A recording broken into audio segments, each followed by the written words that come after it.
ترجمة مكالمة أي شخص بدك إياه إذا كان يحكي إنجليزي أو ألماني وأنت ما تفهم عليه. على سبيل المثال، شخص يتصل بيك ويحكي ألماني أو إنجليزي وأنت ما تفهم عليه، بس تضغط على الترجمة ويتم الترجمة إلى اللغة العربية أو أي لغة بدك.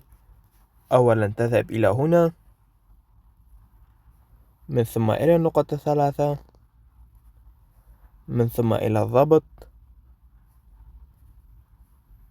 من ثم الترجمة المباشرة.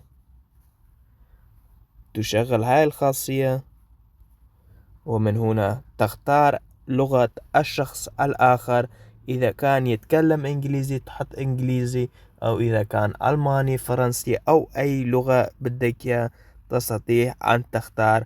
عندما يتصل بيك ويحكي اللغة اللي ما تفهمها سوف يتم ترجمتها مباشرة إلى العربي أو أي لغة أنت تختاره.